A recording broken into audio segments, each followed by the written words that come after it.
Well, if this ain't some BS.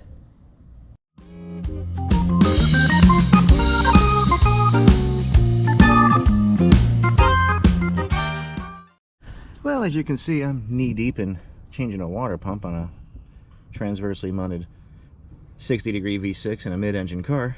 Isn't this always fun? But already got it off, which I gotta say, it's not too bad. Not too bad. It does help taking said battery out because you get more room that way. But it's really not that bad, as long as you get the right tools. So, what are we talking about here? As far as Torx bits, you need a T40, a T30, a T50, and a 10mm for all the bolts that go around this guy right here. So I've already put them back in the holes they go in because they are different lengths and stuff. So somebody already changed these two 10mm. Somebody's got a washer on that one. So these are not the original bolts, but these were 10s on mine. I would imagine that the head size is probably going to be the same on the original bolt because of the thread size. So those are going to be 10s. You got your 30s here and here. I believe those were all 40s, and these are your two big boys here. These are 15mm, the two top studs. There's nothing else on it, they're just studs. But if you notice the length difference on all of them, some of them are long, some of them are super short. I gotta clean the threads off of all of these now because they're a little rough. I'm gonna put them in some evapor rust and stuff and try to clean them up a little bit and get the degrease them and stuff. But these super long ones go through the timing cover and into the block. You do not want to separate the timing cover from the block. So if you're just going to do the pump, I've heard that some pumps come with a bracket to hold the timing cover on, which you have to take an alternator, the alternator bracket off, which I think you have to take off. No, you can't really see. It's this part of this bracket, probably can't see it because it's all buried in here. And you're supposed to put a bracket, it clamps this timing cover on, because right now there's the only thing holding that timing cover on for the most part, so a couple bolts on the bottom and a gasket.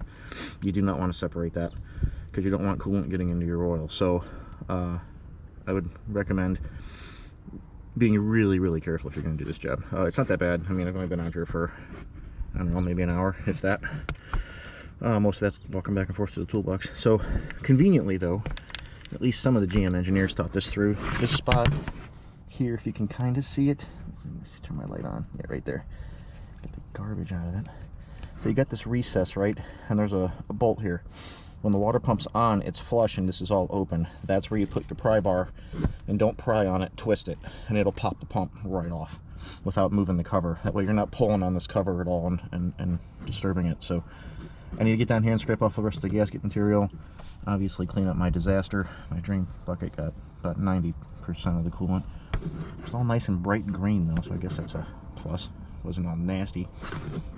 You can see I've upgraded this car to the 88 style oil pressure sender, which does seem to be a lot more accurate. So let's get this cleaned up and prep it for the new pump. There's also one other thing you have to do on here, I've noticed when you buy a pump. It's this tube. Fieros do not use that tube. That's right there. And a plug. So I'll have to take this plug out of here, take that tube out and put it in there. But there's no brackets around this, like on many other engines, you know, Gen 1 small Chevy, stuff like that, where there's an accessory bracket or whatever sitting, or there's something on these studs or whatever. There's not. Once you get the pulley off, you just unbolt these and pop it off. It's really not that hard. So let me clean this up and we'll get back to that. And through the magic of poof, there you go. So it was really pretty straightforward. I mean, I wasn't going to bore you with stupid stuff, but it's just a bunch of bolts going around it. Like I said, the Torx bits you need, and then there's two 10mm. These on mine are 10mm. I'm not sure they're supposed to be 10, but they were, and they thread in just fine. Everything tightened up. I think it's 22 foot-pounds for all of them, except for the big two. But those went in fairly easy, and this one doesn't. I can actually show you. It's sitting in the back of my car. Let's go for a walk. So it's not supposed to, you know, spin that easy, but this thing spins super easy. And if I could set this down, nah, not really. Oh, maybe. There we go. If you can hear it. Bearings aren't supposed to sound like that, but mine was puking through here and just dripping out of it. The new pumps out of top of Fiero here the new one came with basically that's it. So I took that out, pulled the plug out of this one. Had to put it in a vise for that because that thing's pretty darn tight. And put it in right here. A little bit of thread sealant, good to go. I think that's about it. Yes, this is still open because that's where the EGR bracket goes, which I'll mount here in a second. Looks like, so I got to put the pulley on. This guy. Got to put this back on there because otherwise it's going to be a little hard for the alternator to do its job. Won't be alternatoring if it doesn't have a belt on it. So put this on, 4 bolts in the center. I'll tighten the alternator and then put the battery back in it. I'm going to let this sit for a little bit because I use just a tiny bit of RTV on the water pump side to stick the gasket to it, because it does come with a paper gasket. And just to stick it to it when I put it on, I want that to completely cure before I start pouring coolant in it and bleeding it, which I got to bleed the system, which is extremely important on these cars. It's very much like the DeLorean. If you don't bleed it, you got problems. So let me get this pulley on there and get the alternator tensioned, and we'll fill this bad boy up. Alright, like I said, let's get this pulley up on here, if I can find all my bolts. Yeah, magnetic trace, very much helpful. Do not lose bolts. Okay, let's get this bad boy in there. I'm sure you can see what's going on. Now, these are going to be really hard to tighten down with the pulley, with the belt loose. It can be done. You can put a pry bar between them. It's not the easiest thing to do, but it can be done. So I like to try to at least use the tension of the alternator belt. Get these all the way in though. You don't want any slack on them when you're trying to tighten down that belt. Spin that around. Now I've heard that some people can take this belt and pulley off without detensioning the alternator, and hey, that might be great. I've never been able to successfully pull that off. Plus putting the pulley back on is kind of a nightmare. So I just detension the alternator. It's really not hard. Alright, that is on there. Obviously it's loose. That'd be a slight squealage if I left it like that. So let me get a socket wrench and let's tighten this down. And there you have it. Still had to use a pry bar between a couple bolts, because once you get this thing tight enough, it'll start spinning the engine over. Actually, if you try to get these, you don't want to crank these, but you want them pretty snug. You don't want this thing getting loose on you and falling off, because that could be bad news bears. So there we go. To get rid of all this insulation and replace it at some point here. Probably would have been easier to remove this harness here, unplug it from that, and just kind of peel it over the engine. But I mean, I worked around it. It wasn't too bad.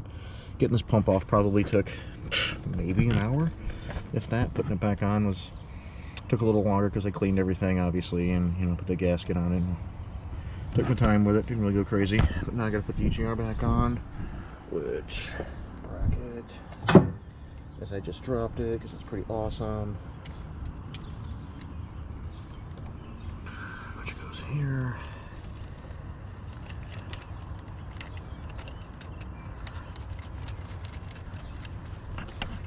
Try to get that. Well, of course I get it caught because I'm not paying attention. I should probably do that. Bad things happen when you just start slapping stuff, not paying attention. Like that. There we go. Oh, come on. Flip. There you go.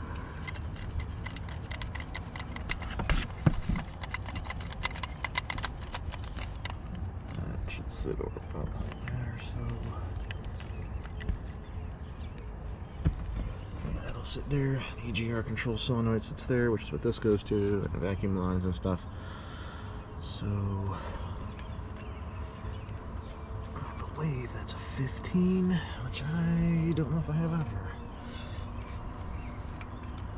That is not a 15, is what this is.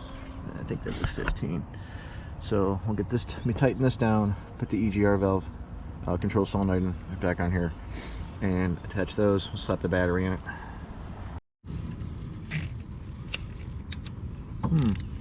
Probably didn't need an extension on that. That's okay.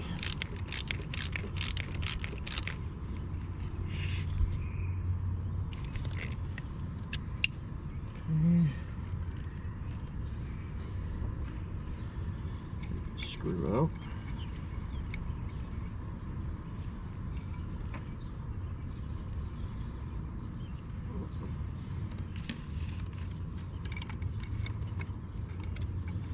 And this part's the bane of many Fiero owners' existence. It's EGR control solenoid. It's not because they're junk or anything, it's just that, you know, cars are getting to be 40 years old and stuff, and things break and things get discontinued. Of course, the Fiero is very specialized. As much as they parts bend a lot of the car, some stuff they did not parts bend. And that's one of them.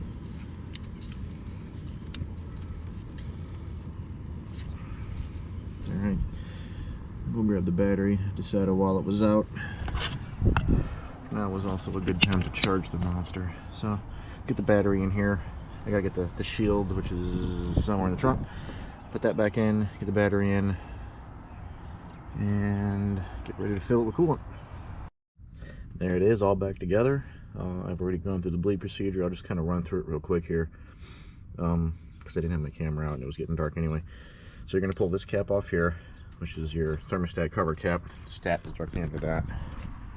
You also want to pull off that cap, which is your radiator cap. So you'll pull this off. You'll probably see that it's low, but actually I probably should check this again. No, we're good. Okay.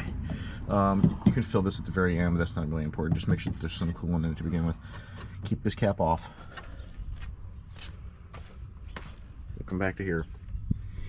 When you pull this off, you're probably going to notice that you may not even see any coolant in it. So you pull this off. Keep pulling coolant into here, kind of smooth like, or slow like, kind of slow like, until, and you'll see bubbles come up and you'll kind of see it drop up and go up and down. I covered this with a rag just because I didn't want to spill anything on it, because like I said, those are getting to be impossible to find, and I just had to rebuild that one. So keep filling this until you see that the radiator starts to overflow, which it will do with that cap off. Then you put a cap on the radiator once it's completely full. Come back to this one and keep pouring it in until you get it to the very, very, very top. You'll start the car. This may drop, it may not, depending on if there's air trapped in a heater core or one of the lines or whatever. Turn your heater on. You want it on hot, just so that the heater valve's open, everything's open. Once this thing starts to raise and gets to the top, cap this. Run the car till it gets to operating temp, till the fan comes on, till it gets operating temp, shut it off, let it completely cool, come back out, take this cap back off when it's completely cold. You don't want to do this when it's hot. That's extremely bad news, unless you liked getting burned. But take this cap back off, and it may have dropped. If it did, that means you've purged some air out.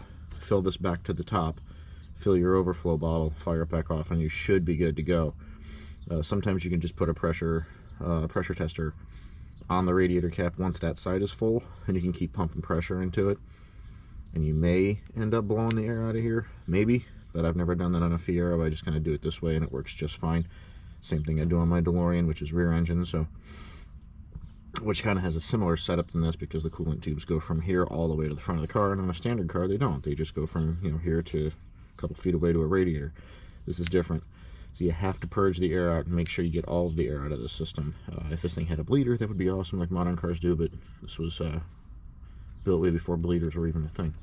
So yeah, just make sure that this is completely full, your radiator is still completely full, and the overflow bottle is filled to the cold line. You'll fire it back off. Once it gets to hot again, you should be good. You should hear the cooling fans come on, everything should be good. Sometimes if there's too much air, you won't get that. I make it kind of a point to keep an eye on your temp gauge there. Obviously you know where that is, but it's right there. Keep an eye on that. If that thing starts getting high and you don't hear fans come on, turn this on to max and it will force the fans to come on. See if that drops. If it does not drop, shut the car off. You have an air pocket somewhere trapped, probably around the coolant fan sensor, which is keeping the fans from coming on. Because that one's not driven by the thermal fan switch. That one's driven by the one that's in the cylinder head, or the gauges is driven by the one that's in the cylinder head. You can also feel, when you have your heater on, you'll feel this get hot.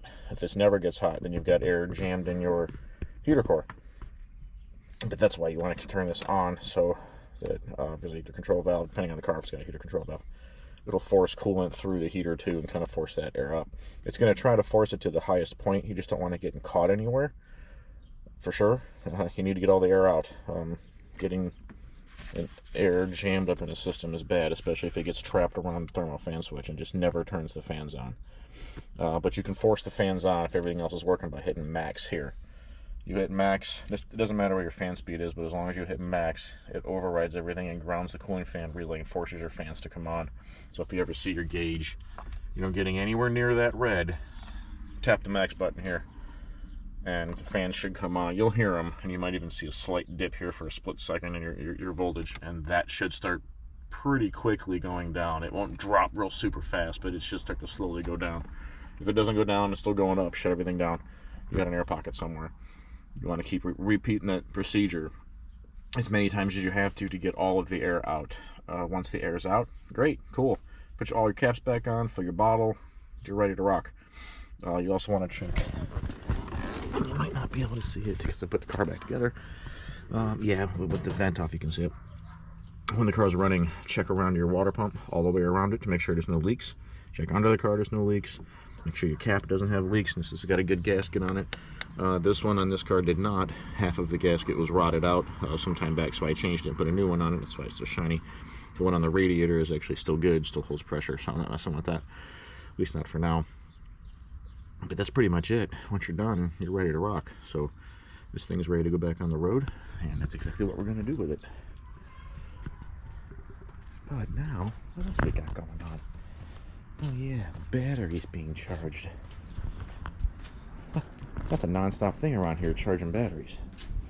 Or keeping batteries charged, I should say. This is going to probably get done here shortly. I have to get the fuel tank out of this and get the new fuel sender in it. And then a couple small things with the stainless beast here. Just got an old soft moving pad sitting on the stainless. There's nothing wrong with it. I just kind of... I had to set something down, and this is a, it looks like a giant stainless table, but I don't want to set anything on it, so I threw this down on there so I wouldn't mess anything up. But yeah, that's kind of the state of what's going on around here. The weather finally got warm here in the last couple of days, so I was able to do that.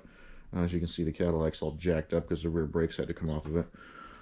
They were pretty shot, so I just ordered some parts, and those come in. Maybe we'll shoot something on that. Maybe not. Doing brakes on a Cadillac's pretty straightforward. There's nothing really crazy about it.